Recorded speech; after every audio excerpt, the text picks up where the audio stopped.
அனைவருக்கும் இனிய காலை வணக்கம். டிஎன்பிஎஸ்சி 2023 ஒரு எக்ஸாம் நடத்தியிருக்காங்க.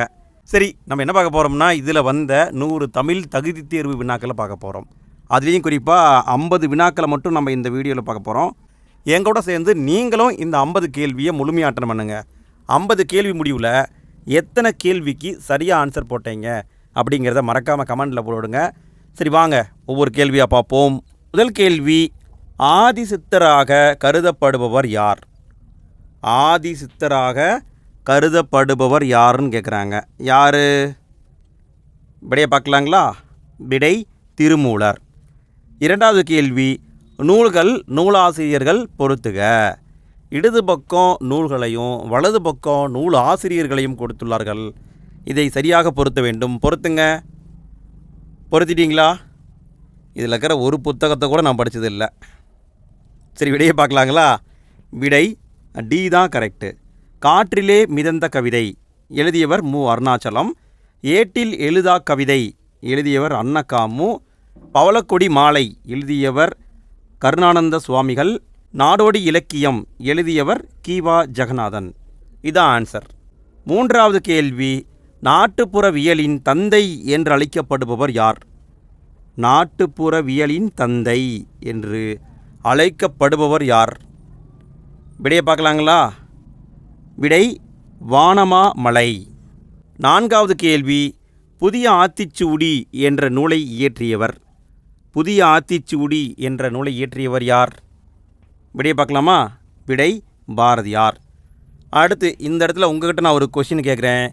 அறிவியல் ஆத்திச்சூடி இதை எழுதியவர் யார்? ஸ்கூல் புக்லேயே இருக்குது. யார் அப்படிங்கிறது தெரிஞ்சால் மறக்காமல் கமெண்டில் போட்டு விடுங்க. உங்களுக்கு தெரிஞ்சிருக்கும். சரி, அடுத்த கேள்வியை பார்க்கலாமா? அஞ்சாவது கேள்வி, பாண்டிய நாடு எந்த வளம் மிக்கது? பாண்டிய நாடு எந்த வளம் மிக்கது? எந்த வளம் மிக்கது? விடையை பார்க்கலாமா? விடை முத்து. பாண்டிய நாட்டில் அதிகமாக முத்து கிடைக்கும். ஆறாவது கேள்வி, தமிழில் தோன்றிய முதல் நாடக நூல். தமிழில் தோன்றிய முதல் நாடக நூல் எதுன்னு கேட்குறாங்க. எது? விடையை பார்க்கலாங்களா? மனோன்மணியம். ஏழாவது கேள்வி, காவடிச்சிந்தின் ஆசிரியர் யார்? காவடிச்சிந்தின் ஆசிரியர் யார்? விடையை பார்க்கலாமா?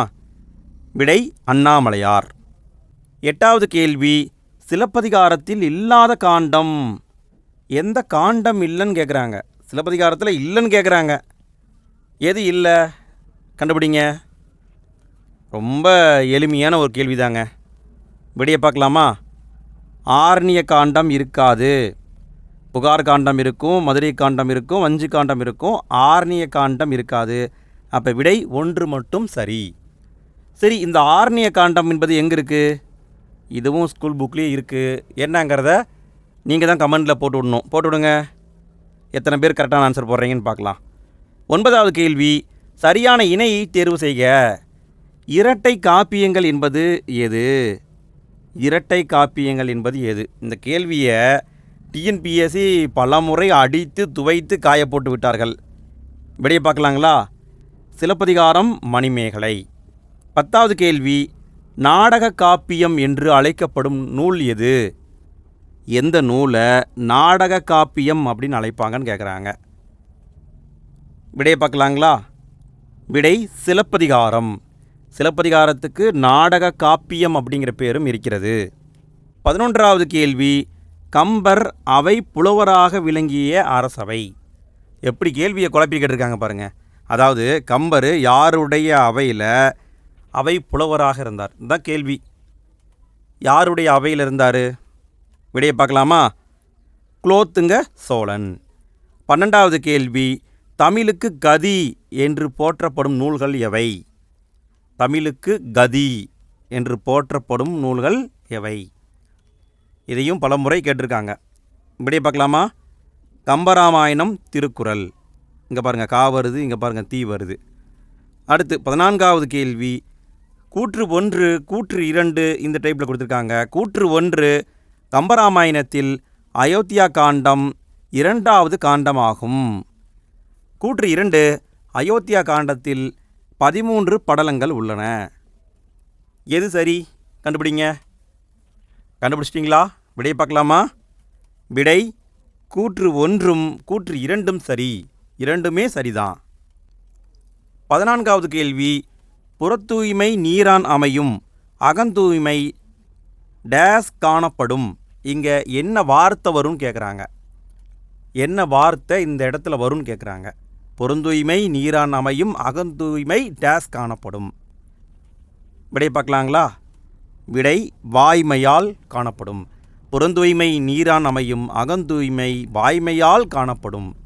15வது கேள்வி, தேசம் உடுத்திய நூலாடை என கவிஞர் தாராபாரதி குறிப்பிடும் நூல். தேசம் உடுத்திய நூலாடை அப்படின்ட்டு தாராபாரதி அவங்க எந்த நூலை குறிப்பிடுறாங்க? இதான் கேள்வி. இது எங்கே இருக்கும்னா 6ஆம் வகுப்புலேயே இருக்கும். விடையை பார்க்கலாமா? விடை திருக்குறள். 16வது கேள்வி, வழிப்பறி நிறை கவர்தல் ஆகியன எந்த திணைக்குரிய தொழில்கள்?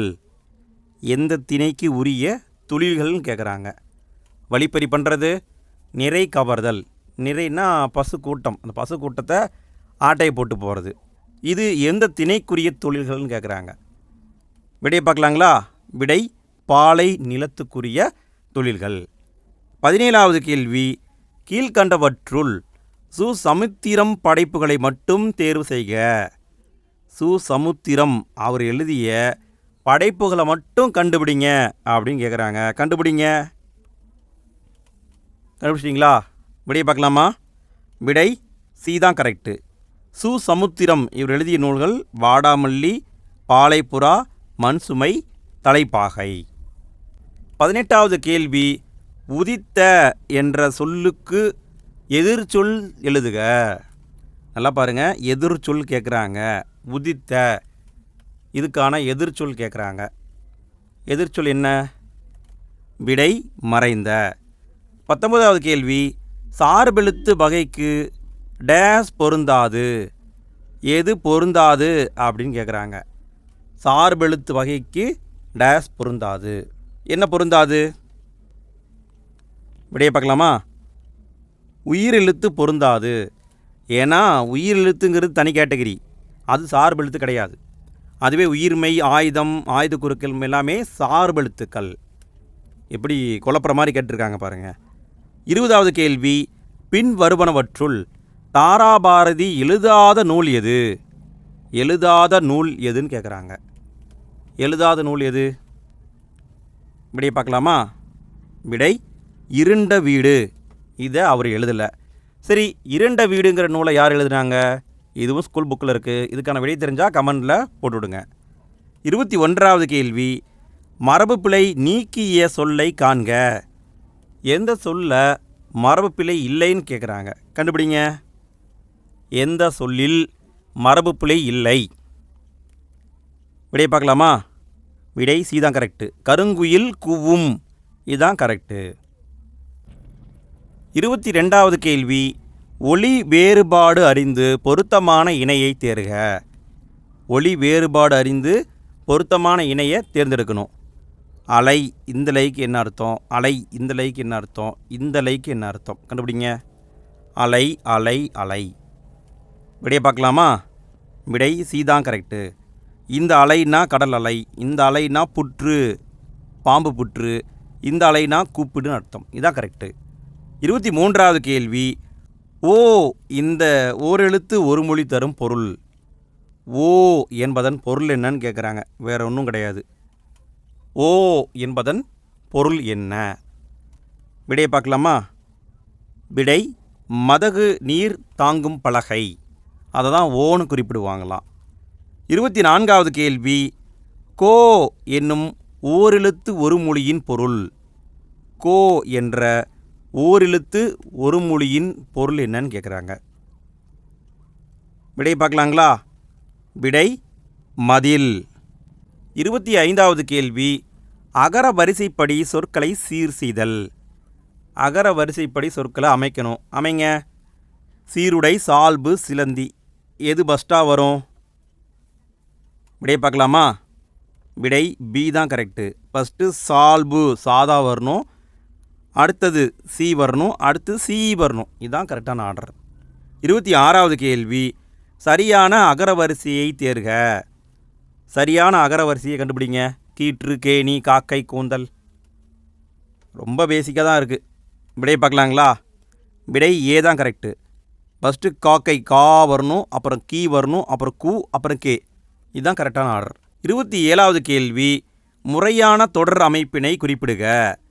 எந்த தொடர் முறையாக அமைஞ்சிருக்குன்னு கேட்குறாங்க. கண்டுபிடிங்க. எந்த தொடர் முறையாக அமைந்துள்ளது?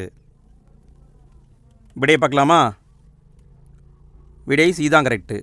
கதிரவன் காலையில் உதித்து மாலையில் மறையும். இதுதான் கரெக்டு. 28வது கேள்வி, விட்டு விட்டு இலக்கண குறிப்பு வரைக. விட்டு விட்டு இலக்கண குறிப்பு வரைக. விடையை பார்க்கலாங்களா? விடை அடுக்கு தொடர். 29வது கேள்வி, இலக்கண குறிப்பு தவறான பொருத்தத்தை எழுதுக. அதாவது இலக்கண குறிப்பு கொடுத்துருக்காங்க, இதில் எது தவறுன்னு கண்டுபிடிக்கணும். கண்டுபிடிங்க. தாய் சேய் என்பது உண்மை தொகைன்னு கொடுத்துருக்காங்க. முறுக்கு மீசை வந்தார் அப்படிங்கிறது வேற்றுமை தொகை. கரும்பு தின்றானுங்கிறது அன்மொழி தொகை. வெண்குடை என்பது பண்பு தொகை. எது தவறாக உள்ளது அதான் கேட்குறாங்க. நல்லா கவனிங்க, சரியானதை போட்டு விட்றாதீங்க. விடையை பார்க்கலாமா? விடை 2, 3 தான் தவறாக வந்துள்ளது. முறுக்கு மீசை வந்தார் என்பது வேற்றுமை தொகை கிடையாது. கரும்பு தின்றான் என்பது அன்மொழி தொகை கிடையாது. இங்கே எப்படி வந்திருக்கணும்? முறுக்கு மீசை வந்தார் அப்படிங்கிறது அன்மொழி தொகையாக வந்திருக்கணும். கரும்பு தின்றான் அப்படிங்கிறது வேற்றுமை தொகையாக வந்திருக்கணும். இதுதான் ஆன்சர். 30வது கேள்வி, விடைக்கேற்ற வினாவை தெரிவு செய்க. அவங்க விடையை கொடுத்துருக்காங்க. என்ன கொடுத்துருக்காங்க? மாறன் 10ஆம் வகுப்பில் படிக்கிறான்னு கொடுத்துருக்காங்க. இது விடை. இந்த விடைக்கேற்ற வினாவை கண்டுபிடிக்கணும். கண்டுபிடிங்க. விடையை பார்க்கலாங்களா? மாறன் எந்த வகுப்பில் படிக்கிறான்? இதுதான் கரெக்டான கேள்வியாக வரணும். 31வது கேள்வி, விடைக்கேற்ற வினாவை தெரிவு செய்க. இங்கேயும் அதே மாதிரி தான். விடையை கொடுத்துருக்காங்க, நம்ம வினாவை கண்டுபிடிக்கணும். மனிதர்கள் செய்ய இயலாத கடினமான செயல்களை ரோபோக்கள் செய்கின்றன. இது விடை. இந்த விடைக்கேற்ற வினாவை கண்டுபிடிங்க. கண்டுபிடிச்சிட்டிங்களா? விடை பார்க்கலாமா? பி தான் கரெக்டு. மனிதர்களால் செய்ய இயலாத செயல்களை செய்பவை எவை? இப்படி தான் கேள்வி வரணும். 32வது கேள்வி, மலைமுகம் காணா பயிர் போல. இது ஒரு ஊமைங்க. இந்த ஊமைக்கு பொருத்தமான சொல்லை தேர்ந்தெடுத்து எழுதுக. மலைமுகம் காணா பயிர் போல, இந்த ஊமைக்கு பொருத்தமான சொல்லை நம்ம தேர்ந்தெடுத்து எழுதணும். கண்டுபிடிங்க. விடையை பார்க்கலாமா? விடை பி தான் கரெக்டு. வறட்சி அப்படிங்கிறது வாட்டம் துன்பம் அப்படிங்கிற பொருளில் வந்திருக்கு. 33வது கேள்வி, பழம் நழுவி பாலில் விழுந்தது போல. இது ஒரு ஊமை தொடர். இந்த ஊமைக்கு பொருத்தமான பொருளை தேர்ந்தெடுத்து எழுதுக. பழம் நழுவி பாலில் விழுந்தது போல. விடையை பார்க்கலாமா? விடை, நினைத்த ஒன்று பிடித்த செயல் ஒன்று எதிர்பாராமல் நடப்பது. எதிர்பாராமல் நடந்தது தான் பழம் நழுவி பாலில் விழுந்தது போல. 34வது கேள்வி, எதுகை மோனை இயைபு இவற்றுள் ஏதேனும் ஒன்றை தேர்ந்தெழுதுதல். பெருமைக்கும் ஏனை சிறுமைக்கும் தத்தம் கர்மே கட்டளைகள். இது திருக்குறள். இந்த திருக்குறள் அமைந்துள்ள நயங்களை தேர்ந்தெடு. என்ன வந்திருக்குன்னு கேட்குறாங்க. மோனை வந்திருக்கா, எதுகை வந்திருக்கா, இயைபு வந்திருக்கான்னு கேட்குறாங்க. கண்டுபிடிங்க. விடையை பார்க்கலாமா? விடை எதுகை வந்துள்ளது. 2ஆம் எழுத்து ஒன்றி வந்தால் எதுகை. இங்கே பாருங்கள் பெருமை, இங்கே பாருங்கள் கர்மமே. அப்போ இதில் எதுகை வந்திருக்கு. 35வது கேள்வி, கெடுப்பதுவும் கெட்டாருக்கு சார்பாய் மற்றாங்கே எடுப்பதுவும் எல்லாம் மலை. இக்குறட்பாவில் அமைந்துள்ள தொடை நயத்தை தேர்ந்தெழுதுக. அதாவது இங்கே வந்திருக்கு இல்லைங்களா, என்ன தொடை வந்திருக்குன்னு கேட்குறாங்க. என்ன தொடை வந்திருக்கு? விடையை பார்க்கலாமா? அடி அளபடை தொடை வந்திருக்கு, அளபெடுத்து வந்திருக்கு. இங்கே பாருங்கள் அளபெடுத்து வந்திருக்கு இல்லையா? ஸோ அதை தான் இங்கே கொடுத்துருக்காங்க. 36வது கேள்வி, யாருக்கு மருந்துண்ணும் தேவை ஏற்படாது என்கிறார் திருவள்ளுவர். யாருக்கு மருந்து உண்ணும் தேவை ஏற்படாது அப்படின்னு சொல்கிறாரு. விடை பார்க்கலாமா? விடை, முன் உண்டது செரித்த பின் உண்பார்க்கு மருந்து உண்ணும் தேவை ஏற்படாது. 37வது கேள்வி, உணவில் சேரும் சிறு நச்சுத்தன்மையை முறிக்கும் மூலிகை. சின்ன சின்ன நச்சுத்தன்மையை முறிக்கும் மூலிகை எதுன்னு கேட்குறாங்க. எது? விடையை பார்க்கலாமா? விடை கறிவேப்பிலை. 38வது கேள்வி, தொன்மை தமிழகத்தில் யவனர் என்று அழைக்கப்பட்டவர்களில் ஒருவர். யவனர் என்று அழைக்கப்பட்டவங்களில் இவங்களும் வர்றாங்கன்னு சொல்கிறாங்க. யார் வர்றாங்க? விடையை பார்க்கலாமா? விடை கிரேக்கர்கள்.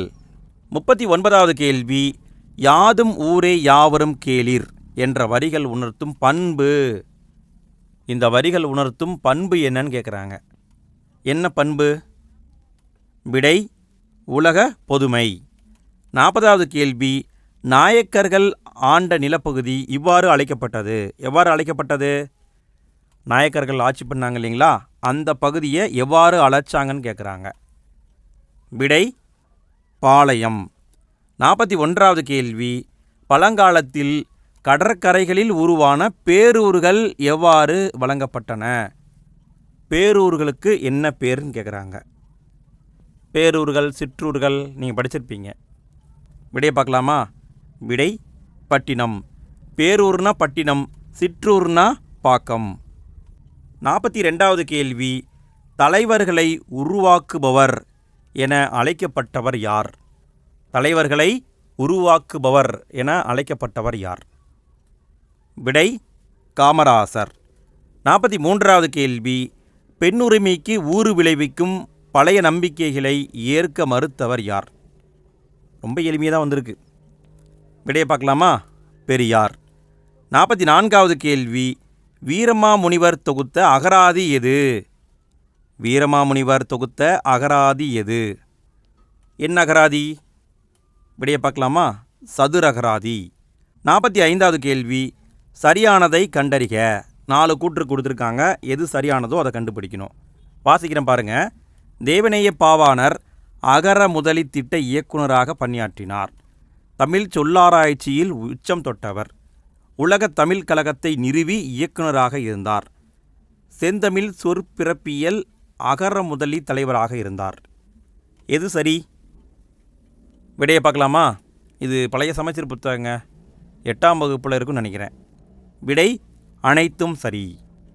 46வது கேள்வி, தமிழ் வீடு தூது எனும் சிற்றிலக்கிய நூலை 1930 முதலில் பதிப்பித்தவர் யார்? பதிப்பிச்சாங்கன்னு கேட்குறாங்க. யார்? விடையை பார்க்கலாமா? உவே சா. 47வது கேள்வி, பேசப்படுவதும் கேட்கப்படுவதுமே உண்மையான மொழி என்றவர். பேசப்படுவதும் கேட்கப்படுவதுமே உண்மையான மொழி அப்படின்னு சொன்னவர் யார்? விடையை பார்க்கலாமா? விடை மு வரதராசனார். 48வது கேள்வி, கூற்று காரணம் டைப்பில் கொடுத்துருக்காங்க. கூற்று, சமயத்துறையில் வடமொழி ஆதிக்கம் அதிகமிருந்தும் தமிழ் செல்வாக்கு பெற்றிருந்தது. காரணம், ஆழ்வார்களும் நாயன்மார்களும் பக்தி பாடல்களை தமிழிலே வழங்கினர். எது சரி? விடையை பார்க்கலாங்களா? கூற்று காரணம் இரண்டுமே சரிதான். 49வது கேள்வி, கூத்துப்பட்டறை என்னும் நாடகக் குழுவை நடத்தி வந்தவர் யார்?